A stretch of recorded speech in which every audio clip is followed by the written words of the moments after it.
दूसरा कारण ये था कि केवल कैकेयी ने देवताओं के लिए नहीं, उसमें अपना भी एक काम था। और कैकेयी जानती थी कि जब तक राम वन में नहीं जाएंगे तब तक वो काम होने वाला नहीं है। एक बार की बात है,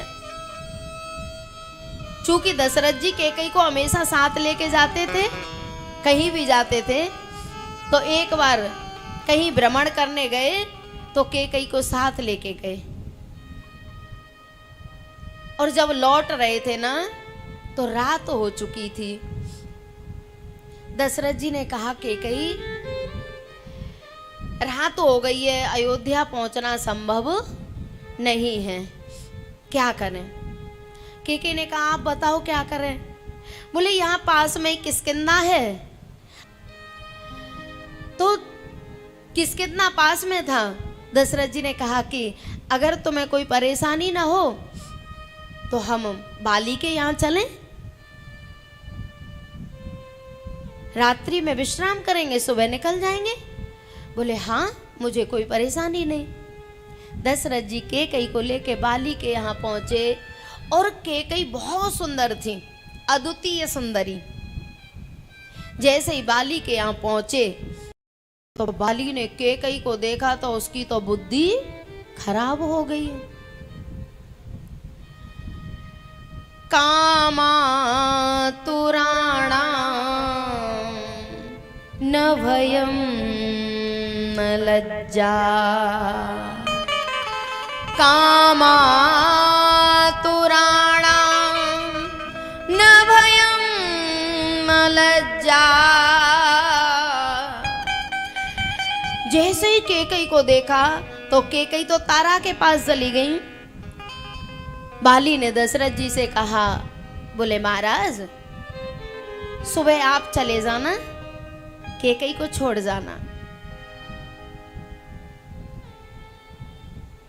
कागा अंधो रात में उल्लू दिन में होए, कामी अंधो रात दिन बुद्धि गई सब खोए। बाली ने ये नहीं सोचा कि मांग क्या रहा हूं। बोले आप चले जाना और कैकेयी को छोड़ जाना। दशरथ जी ने कैकेयी से जाके कहा, और दशरथ जी एक बात जानते थे कि अगर मैं इससे युद्ध करूंगा तो इसे वरदान मिला है कि जो सामने से युद्ध करेगा उसकी आधी ताकत बाली में चली जाएगी। एक अपनी ताकत और आधी सामने वाले की, तो उसमें तो 1.5 गुनी ताकत हो गई, और जो युद्ध करेगा उसमें आधी ताकत रह जाएगी। दशरथ जी ने कहा, बोले युद्ध से तो जीत नहीं सकता, अब तुम बताओ क्या करूं? कैकेयी ने कहा, महाराज इसे मुझसे कुछ लेना देना नहीं है, ये अहंकारी है और अहंकारी अपने अहंकार का पोषण चाहता है। अहंकारी व्यक्ति अपने अहंकार का पोषण चाहता है। आप उससे ये कहो कि राजा की 2 शान होती हैं, एक मुकुट और एक नारी, दोनों राजा की इज्जत होती हैं।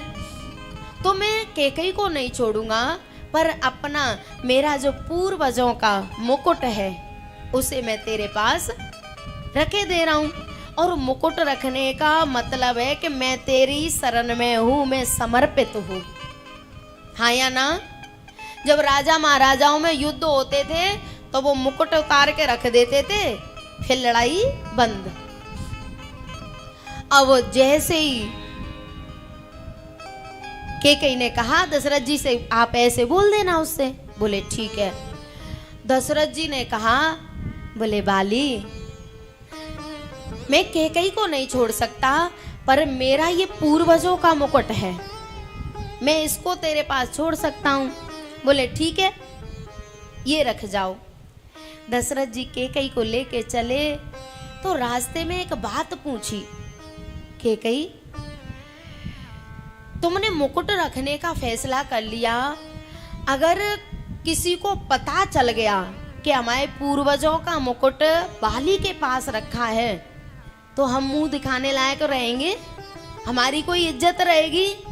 कैकेयी ने बड़ी प्यारी बात कही, बोले महाराज आप मुकुट रखे आए हो, अगर हमारे कुल में कोई वीर पैदा हो गया तो वो मुकुट को तो ले आएगा, लेकिन आप मुझे छोड़े आते तो फिर कोई माई का लाल पैदा नहीं होता जो इज्जत को वापस ले आता। रघुवंश की इज्जत चली जाती, रघुवंश की लाज चली जाती, लाज वापस आने वाली नहीं थी। मुकुट रखे आए हैं, कोई सूरवीर पैदा हो गया तो मुकुट तो ले आएगा, लेकिन इज्जत वापस आने वाली नहीं थी। बोले ठीक है, पर ये बात किसी को बताना मत। बोले ठीक है। दोनों लौट के आए, और जब लौट के आ गए तो कई साल बीत गए, तब तक दशरथ जी के कोई संतान नहीं थी, तब तक कोई संतान नहीं थी। और जब राम वन में गए हैं ना, तब राम 27 वर्ष के हो गए थे। कितने वर्ष के? 27 के। और एक आध साल पहले की बात होगी, 30 साल पुरानी बात हो गई।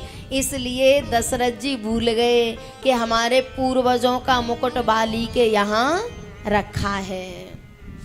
और पता है, जब किसी का राज तिलक होता है तो उसके पूर्वजों का मुकुट राजा के सिर पे रखा जाता है।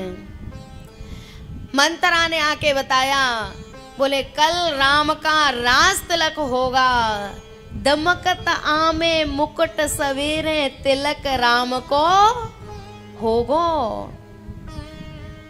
कैकेयी ने कहा ये तो अच्छी बात है, प्राण ते अधिक राम प्रिय मोरे, तिनके तिलक छोब कस तोरे।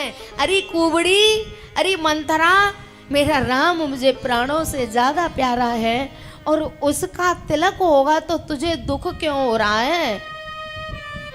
तब कैकेयी को याद आया, बोले हमारा पूर्वजों का मुकुट तो बाली के यहाँ रखा है, और कल वशिष्ठ जी उस मुकुट को मांगेंगे तो दशरथ जी क्या देंगे?